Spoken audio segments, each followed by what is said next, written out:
The spirit of the Blues, indeed. Welcome to Across the Park podcast. Myself, Ian Mills, alongside Gary Judge. Judgy, you'll see, is having a nice social night. I promise, or he's promising me he's working.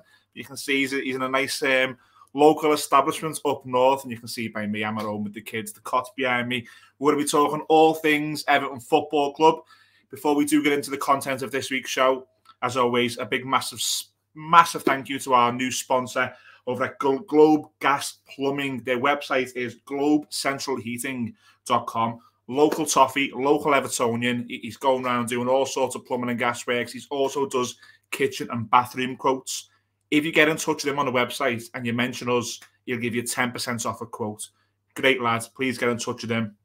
He's also linked on our socials. Our Instagram is @AcrossTheParkPC. He's linked on there as well. You'll see him on there if you prefer the socials.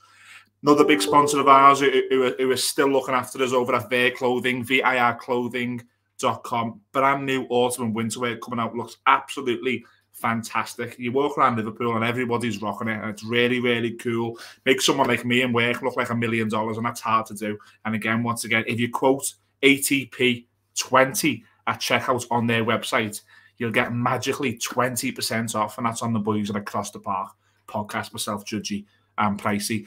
Pricey's not here tonight, unfortunately, so me and Judgy are going to go back and forth and try and debate with banter as only we can. Judgy, first of all, not a lot of banter on Sunday for me. The review of the Manchester United game, Everton weren't good at all, were we?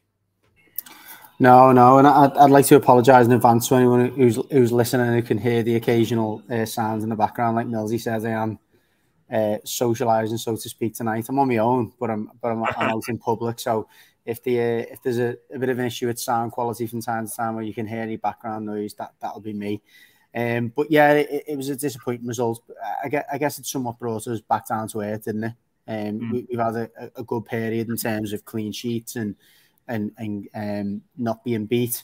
But I thought on Sunday we met a team that were, unfortunately, and it's pretty obvious based on investment, you think are just a step ahead of us at the moment. I think, when you're bringing Cristiano Ronaldo off the bench after 25 minutes or whatever, and he's been in the shadows, it just shows that the levels in this league.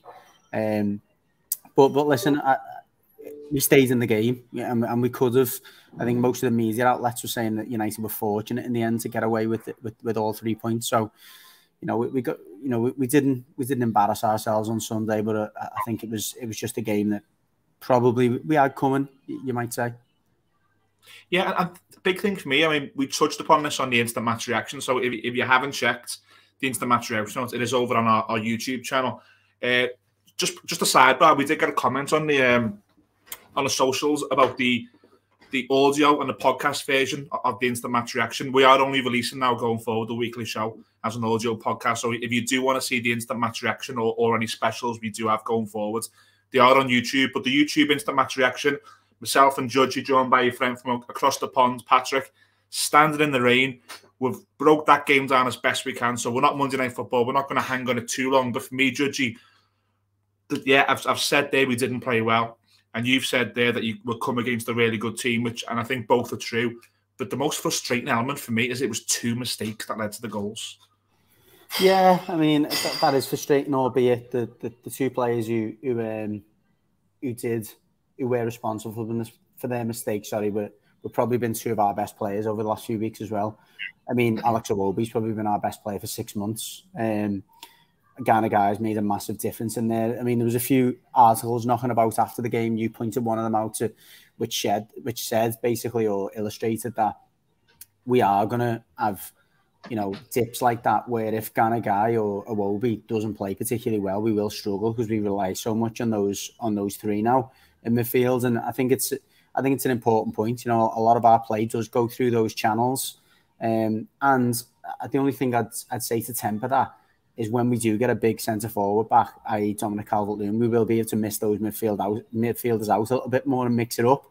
But I think it's fair to say that we are a little bit more predictable when we're playing with a small forward because we have to go through the thirds, we have to build through the thirds. And teams like Man United with players as clever as Eriksen and Casemiro and Fernandes, we'll work that out. And if you're going 1v1 against players like that, then you are going to come unstuck. So I think there's two sides to it, really. I agree. It's disappointing to concede goals to mistakes. However, sometimes that's not the worst thing in the world because you haven't been took apart, have you? It's just that, you give away the ball against top quality players and you've been punished. I think you can work with that as a manager. You'd sooner that than your team be absolutely dismantled tactically, which over the 90 minutes, I wouldn't say we were dismantled. I think we just come up against a better 11 players than our 11 on the day. There's only two more questions, really, judging on the Man U game before we do move on. The first one being, we didn't touch upon this on the instant match, and I don't think it was really visible to me. Maybe it was to you, but to me, certainly wasn't until I watched the game back.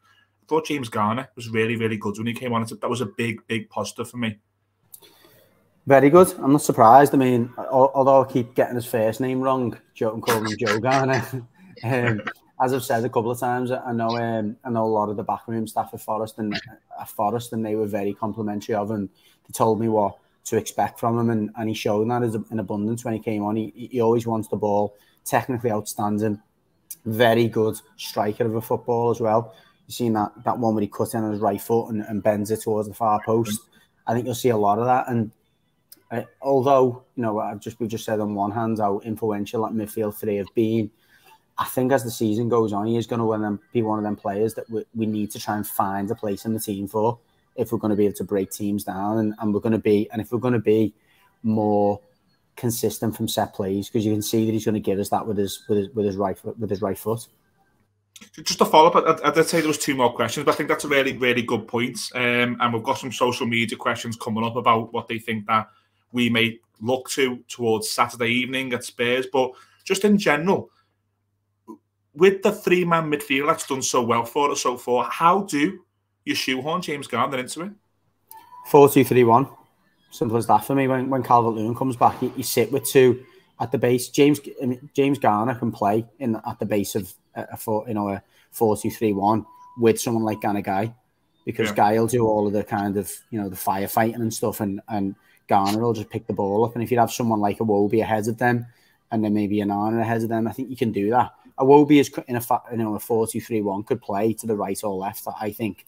Because he'd be one of them players who tuck in when he needs to. He can get wide and put balls in when he needs to. I think that would be the obvious fit for me, a 4-2-3-1.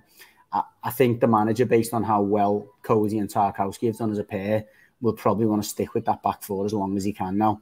And the good thing about a back four, obviously, is it gives you more options and more midfielders you can play. Whereas if you go with a back three and wing back, suddenly you're limited to maybe only having three midfielders and no more. So I think he'll be delighted that he's struck upon a partnership, two centre backs, because it means he can get more of his midfielders into the team, which I think is where our talent actually lies now in the squad. Yeah, it's exciting to think about. We've got different options of how we can play going forward, because for a long, long time I thought we were limited in not only personnel but structure and formation, and it's exciting for me to think about what we can do against different opposition going forward. But last question, Judgy, on the Man United game. Not that I thought it was ever turn, or certainly not this early, but refreshing for me that the fans in the ground sung the players off. And Lampard pointed at Southampton last week and said the players deserved every bit of what they're getting at the away end. But again, it's a little bit of a change in mentality, isn't it? I don't think Evertonians in the past few seasons would have booed, but they certainly might have left the ground and not sung the team off. And again, it's just that change of mentality for me that's visible. Rightfully so as well. I mean, again, I was speaking to the lads on the ground. I've said it several times on the podcast. I say it to most people who listen to me. I like this group of players. I generally have got a liking for them. I respect them. I think they put a shift in every time they play, and the fans at Goodison will always appreciate that. And there's splatters of quality in there. Like I say, we stayed in the game till the very last kick, and as a fan, when you've not played particularly well or you've made a few mistakes, that's all you can ask for the players to keep going, keep fighting, and play to the last whistle. So I'm not surprised, and I think the players do deserve it, and as does the manager. Refreshing to leave the ground and be disappointed, but not sort of toxic. And we've left that a few times in bad ways. And tell you what, I didn't take it home on Sunday. It was a nice way to sort of get home and just sort of get on with the week ahead. But look, the manager's press conference was today. The manager being Frank Lampard, obviously. He was asked a question on a couple of players who were due back, and he said Yerry Mina has had a setback, a calf injury, suffered. He did say small, but calf injuries for me, they're still weeks. Is this man just made out of paper? Are we going to see this man again? Because the season ends before the transfer window in another month. If he's not back, are we even going to see him again in an Everton shirt? I'm not sure, to be honest. It's an interesting question. I mean, forgive me ignorance, are Colombia in the World Cup? I think they are, aren't they? I think they are. I want to say yes or no. Yeah, I know exactly. We do get things wrong on here recently, or we have been recently. But listen, we've said several times that international football is not our forte, and we're not fans of international football. However, that is a factor. I don't know whether there's a little bit of kidology going on there from Yerry Mina, and he's looking at it thinking, I'm not going to get in this team. Yeah, they are in it, yeah. I don't know. Listen, it's wrong of me to say this, and Yerry Mina has been a good pro for us when he's been on the pitch, and despite all of the question marks around his injury records, he's been very committed when he's been in the squad. However, I don't know if there's a degree of kidology there where he's thinking, I need a few extra weeks to make sure that I am 110% ready for the World Cup and I don't come back too early. Do you know what I mean? I don't know. Maybe it's the cynic in me, but look, I'll be honest, I wasn't too disappointed about that. I think if Yerry Mina goes to the World Cup and has a good World Cup, I think we'll have plenty of suitors in January, and I think it's a good time, obviously, with his contract and with the position we're in, and I suppose the luxurious position we're in of having a few more centre-back options. If we could get rid of him and Keane in January for good money, and then bring in a championship type centre-back, someone who's going to come through and maybe learn from the likes of Tarkowski and Cozy, I think that'd be good business for the club and the players probably as well. Just a final question on Mina. He's not someone for me who I imagine will do an instant reaction to when he leaves, or will laud and do lots of shows and look backs on. But for me, when he has played, he's just been colossal. I mean, the tail end of last season, I think he played 3 games and we won all 3. And you look and he's that important. And there's little moments in that Chelsea game where he was winding them up, and I think it was Kai Havertz who was having an absolute nightmare against him. How would you sum up if Yerry Mina was leaving Everton tonight? How would you sum up his Everton career? No, I share that frustration or that feeling. And he's an enigma, so to speak, isn't he? Because like you look at his appearance records over the season, and you just think that he'd be a player who'd frustrate the fans, but the fans adore him. He's a character, he's a personality, you know, and that alone is worth its weight in gold. And I think, you know, if you look at the games. You've alluded to it. Then you look at the games that he played for us versus the games he hasn't played. I think the record or percentage records of the games we'll have won versus when he hasn't played would be very much tilted in his favour. He's a very influential player. He's a likeable character. I think from when we first signed him, there was loads of videos always coming out, wasn't there, of him like kind of being dancing and stuff. Yeah, being out in the community, getting involved and stuff all the time. So no, I really like him. Like you said, I don't think he's going to be one we could do loads of shows about because he hasn't played enough games for us. However, I don't think he's going to be a player that will go with any bad wishes or ill wishes from the Everton fans because he's always put it in when he's been on the pitch. I just think his body's not built for the Premier League, to be honest. I think he's too long and gangly and he obviously gets stuck in as well. He doesn't leave anything out there. So I think all them things put together, he's probably just not a player who's not built for the Premier League. Long, gangly, and not made for the Premier League. Some may say you're describing your co-host, but I'll let that one. No, Premier League, yeah. Tell you what, Premier League. not made for the pits, 5-a-side, never mind, Premier League. Little backstory, I've been casing Judgy, trying to get my little boy into football, and I've been casing Judgy every night about it, and you can just tell I've never played the game. I took him to a training session the other week. Someone Judgy knows, and I was like, oh, they're getting stuck in, and it's all like competitive. And Judgy was like, yeah, that's football, and that's what happens. It's not all rainbows. But Judgy, in this press conference, Lampard's also revealed light training, weeks away, Nathan Patterson and Ben Godfrey. That makes the squad again stronger again. And I'm looking at this thinking, does certain players now miss out on even making the matchday squad? And that's 2 really good players. Are you excited by getting these 2 young, energetic, aggressive players back into the matchday squad? Very much so, yeah. I'll have to apologise again because I think someone's about to get a coffee here, so it's going to get quite loud in the background. Someone's about to get an espresso or something. It's getting dead steamy. If you need to mute, I'll just start singing. No, it's fine. No, I think it's listen, it's a massive boost for us. Both players who bring physicality to this team, this squad. Young players, again, very likeable players. Patterson's been a revelation this season, you know, and he's clearly been putting a lot of work in the background to get himself more physically ready. Godfrey, you know what? He's not far off the Yerry Mina conversation. He's had a lot of setbacks where it's like, again, when he plays, he can be very influential. But he spent a lot of time on the sidelines, and he's a player, again, who I think puts it all in when he's on the pitch. But we need to see him on that pitch a little bit more. But he is one of the players, Godfrey, who will probably allow us to you know, get rid of the likes of, say, get rid is probably the wrong word, probably allow us to let Mina go or let Michael Keane go because he's versatile, he can slot in there. I think he's a player, the more time he spends with, you know, the likes of Tarkowski and Cozy, who will come on leaps and bounds for me. Yeah, and don't forget, you've also got, you know, Mason Holgate there, haven't you, who's come back as well. So to have, you know, Holgate and Godfrey sort of behind Tarkowski and Conor Cody, that's not a bad setup. It's been probably the healthiest it's looked in years for me, to be honest. And another thing that we heard from the manager today, that they've entered contract talks to extend Alex Iwobi's contract. I think he's got about 18 months left on his contract. If you'd have told me this, asked me this, shown me this last year, the year before, I'd have been saying, what's Brands doing? What's the new director of football doing? If they haven't got a clue. It's so different now, isn't it? And it's now imperative that we get him tied down. Absolutely. I mean, you know, the game against Man United last week, you scored a goal out of nothing. And I think everyone in that ground, I said about the Southampton game, that the two players who scored the goals were the two players that I would have chosen to score on the day.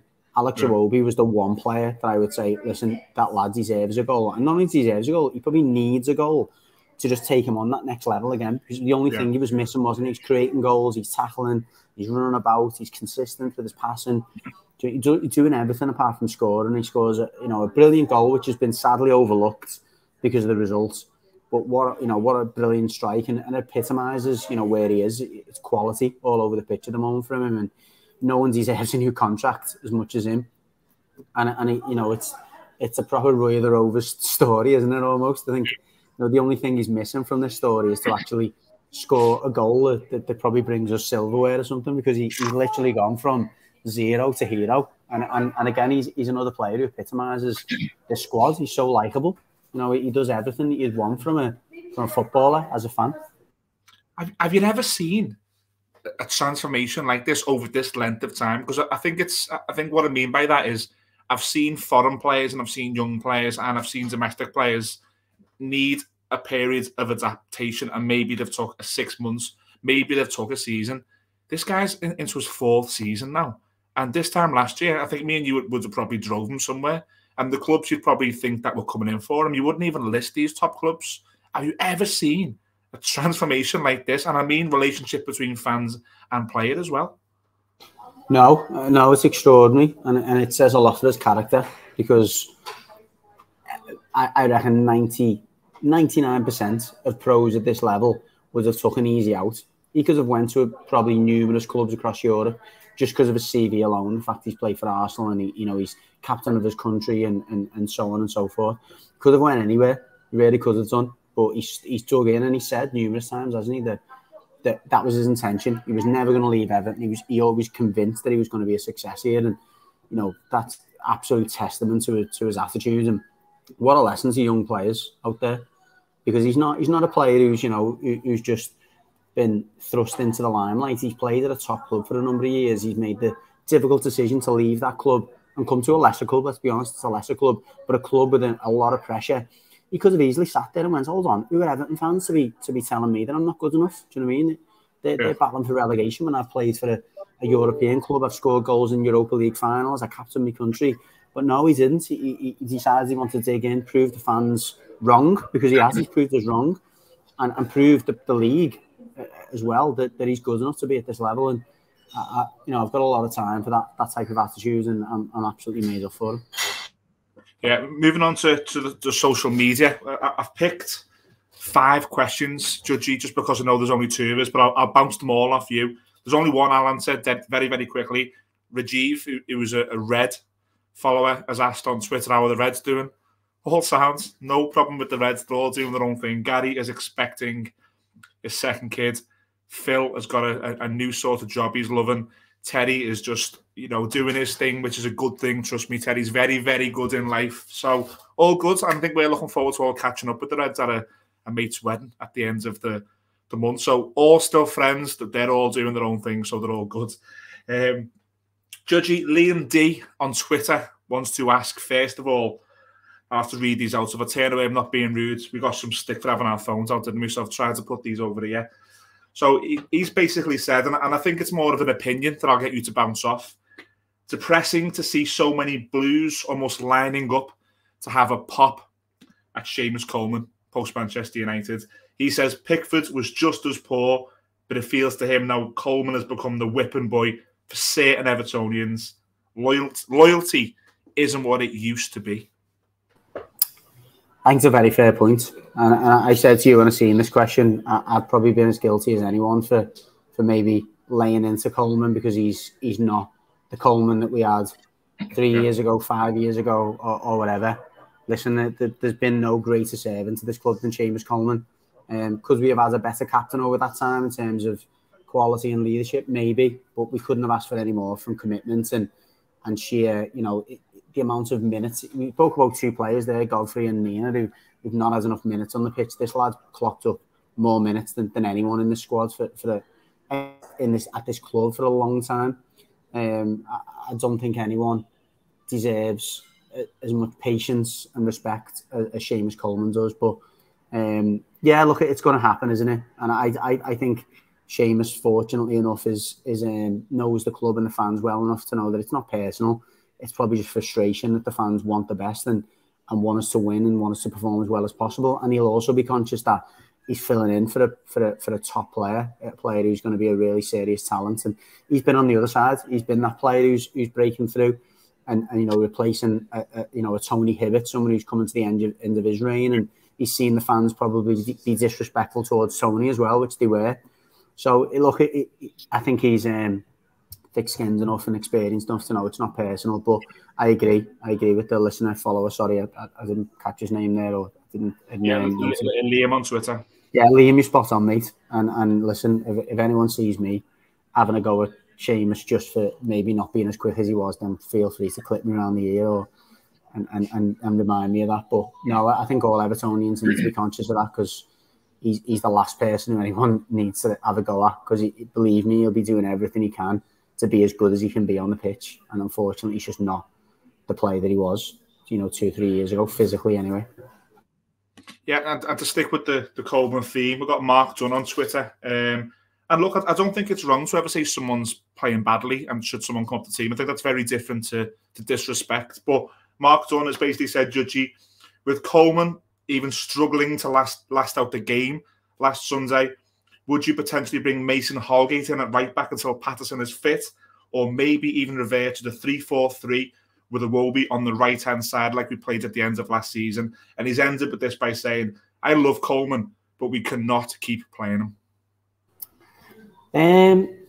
I don't know if people are being a bit hasty, I get what he's saying, but I don't know if people are generally being a bit hasty.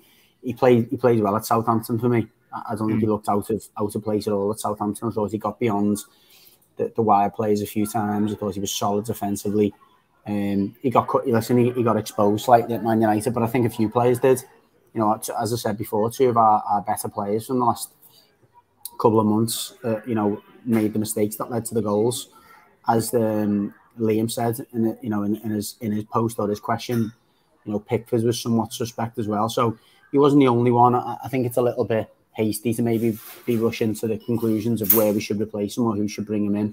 If we got 2 weeks of Patterson out, I certainly wouldn't be rushing to play Mason Holgate at right back from previous experience. And I think if you're thinking about putting Iwobi right back, you're borrowing from Peter to pay Paul.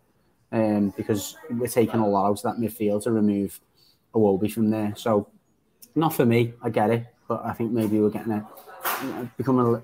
I don't know.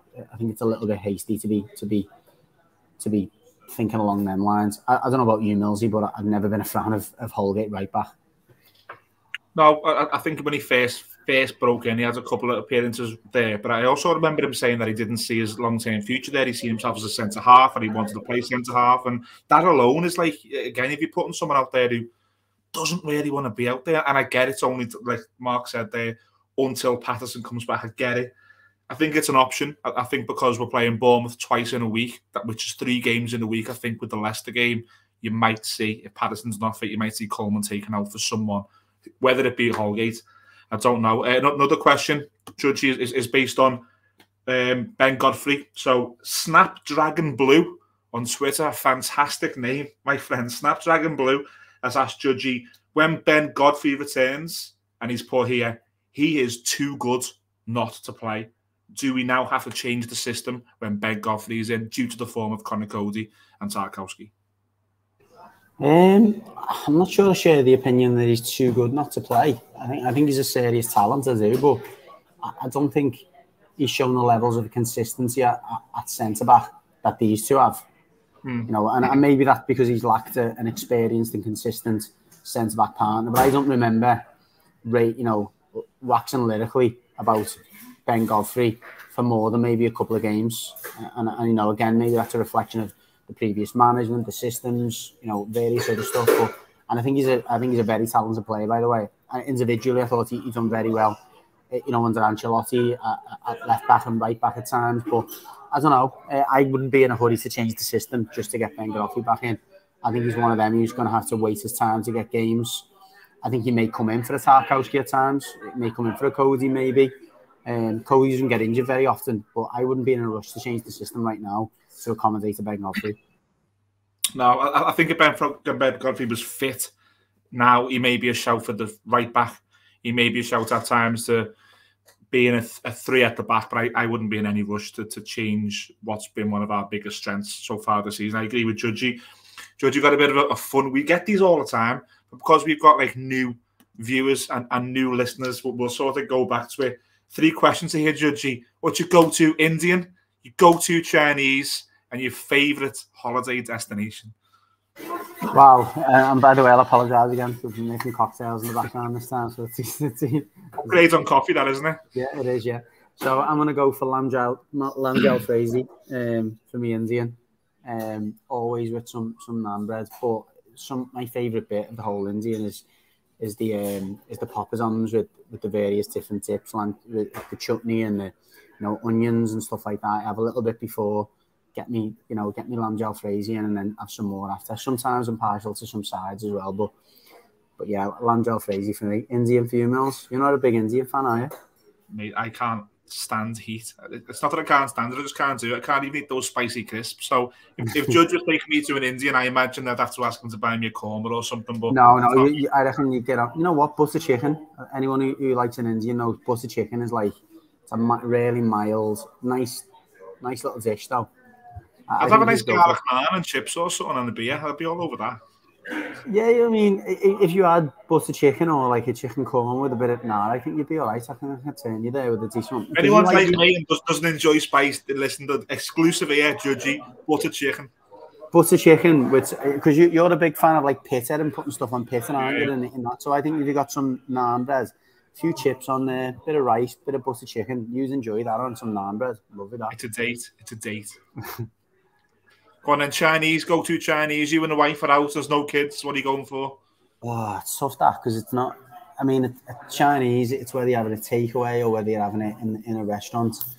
I'm going to go with takeaway because I eat Chinese takeaway more than I do have it in a restaurant. So I'm going to go with, and I suppose it's not, people correct me and say it's not Chinese, but I'm going to go with Singapore vermicelli, takeaway, Singapore vermicelli, carton of curry, some chips. Fantastic. Also can't go wrong with some chicken fried rice, maybe with the same mix. Curry sauce, chips, lovely, mix it all up. Starving here. Yeah, it's all right. Bloody hell.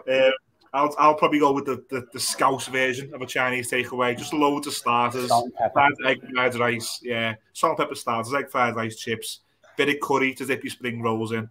I'm happy there. Very. That's Judge, you just give you a recommendation if you don't like heat, go for butter chicken. I'm going to put my neck on the line here. If you're ever hungover on a Sunday night and you've got work the next day, just order in a bunch of Chinese starters with curry sauce. Trust me, sorted me out many times. So that was Alan Bollins on Twitter. Just a brief shout out to hot and sour soup as well. Hot and sour soup's a big one for me as well. Holidays then before we move on. Ever done a shout out to a soup, an exclusive? Holidays then? Yep. You missed holidays out there. I know where yours would be. Oh, do you know what? One of the best places, and this sounds mad, and people might like, hopefully not laugh. Me and the wife have been over to the west of Ireland, like where the Cliffs of Moher are. There's a place called Doolin and Ennistimon, and for me, it was just like I've done New York and done Ibiza, we've done the Stag Do's, Judge, we've done all those great times. I've had a honeymoon in South America, of course, and fantastic. But if anyone's ever been to that western coast of Ireland where it's just walking from sort of, there's like maybe 300, 400 yards between each pub and each one's welcoming. They've got the fires on and people are singing and the Guinness is good and you're watching the football. I've had a really nice time there. So if someone said to me, you can go somewhere tomorrow, I'd probably pick back over to sort of Doolin, Lahinch on the west of Ireland. So what about you, Judgy? If someone said to you, I can send you anywhere tomorrow, where would it be? San Francisco. Absolutely. We went there, me and the wife went there on our honeymoon. It's difficult to afford to go somewhere like San Francisco otherwise, but no, unbelievable city. Anyone who's not been, again, probably similar reason to you, it's just a lovely place to walk around, and again, loads of nice places to eat, loads of nice places to drink. There's a bit of a kind of it's just a lovely vibe, dead nice, like, and a really nice sightseeing place, but tremendous views, everything you'd want from like a city break. Obviously, it's a very expensive city break if you're just going to go there, but if someone's going to just say, like, teleport you somewhere, I know I'd definitely go back to San Francisco. Happy days. So that was Alan Bollins over on Twitter. Alan, thanks for those questions. We always like Alan. Love all that. Definitely. Keep going. Yeah, if anyone wants to get involved on the social, so if you're watching this brand new, we do have a social media over on Twitter, which is at Across the Park PC. PC stands for podcast. The same over on Instagram.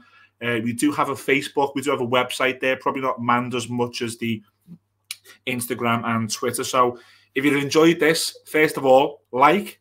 Second, comment. Third, subscribe. Then head over to our socials and give us some more questions for next week and spread the word because we're really looking to grow this channel as much as we can.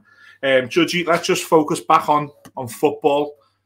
5:30 on Saturday evening. We've got a game which is probably and historically a really, really tough game for Everton to have.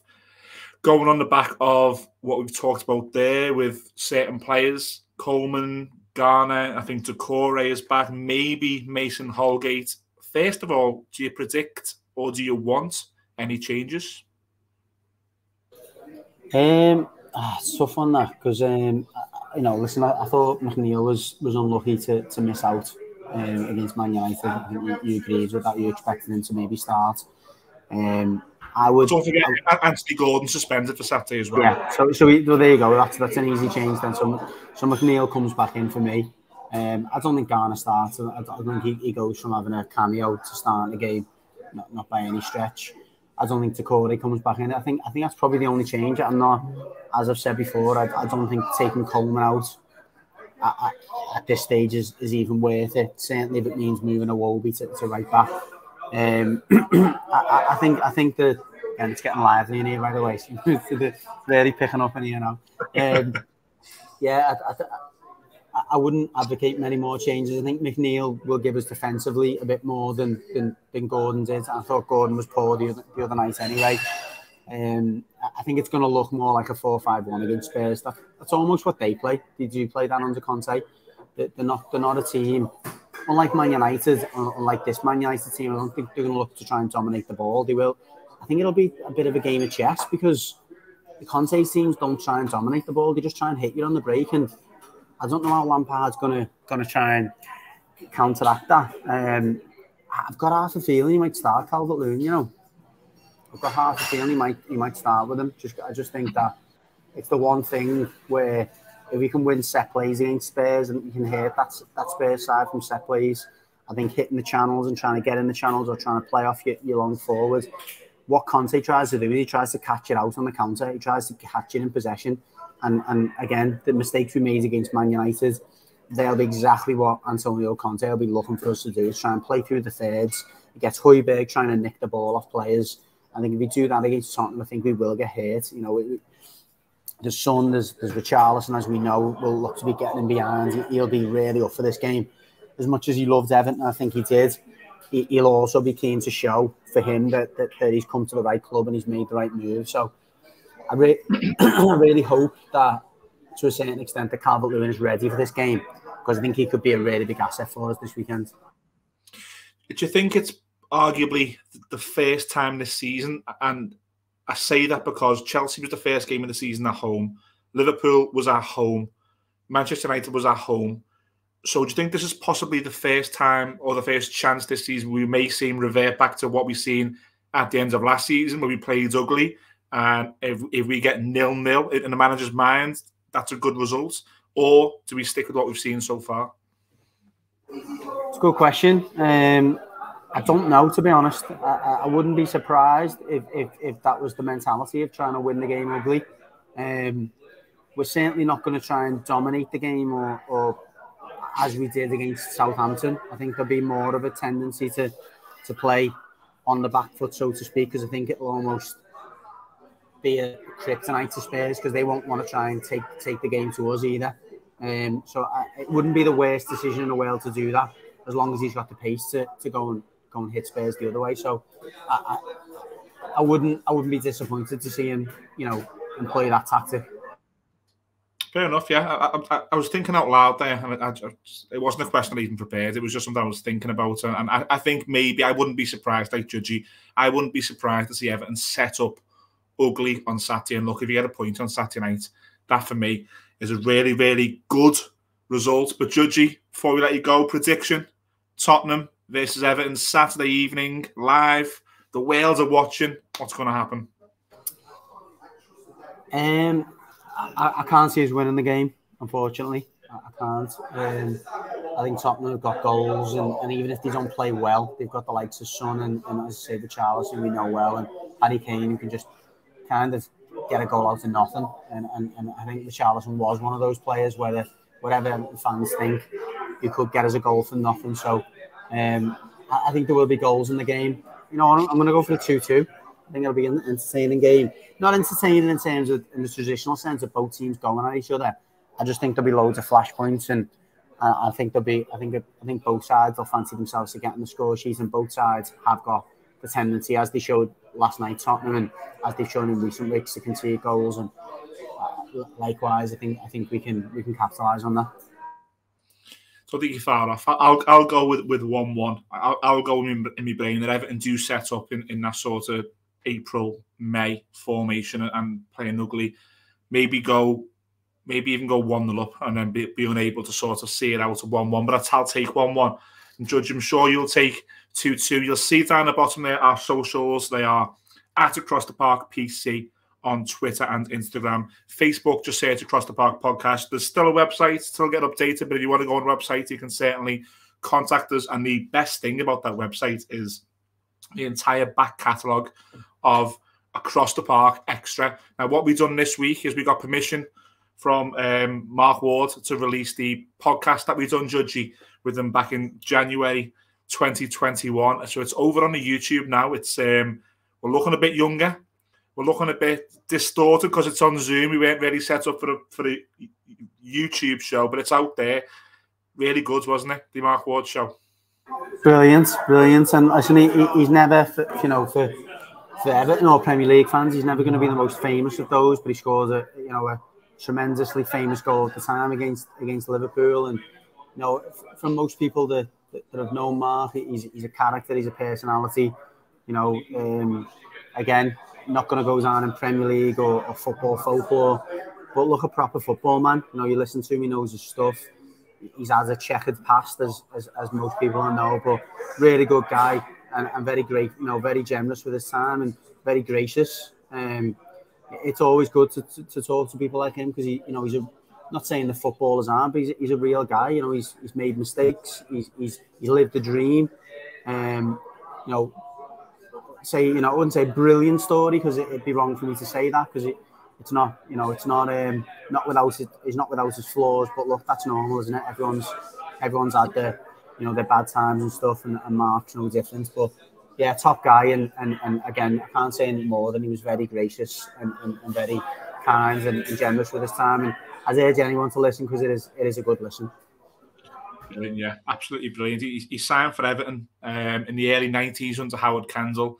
So there's, as you can imagine, the stories about nights out, shooting Barry Orr, who's dressed as the Pope. And I think me and Judgy were in stitches. Judgy was blaming Mark Ward for being an Evertonian. There's a story behind that. Mark did go into detail on what happened after his football career, like he did in his book. He spoke to us about how he went to jail and how he's sort of getting over that. If you know anyone who watched Mark, if you're too young, watched Mark at Everton, send a link to that show. So everyone, it was fantastic. But in the meantime, on this show, please like, please comment, and please subscribe. It helps us so much.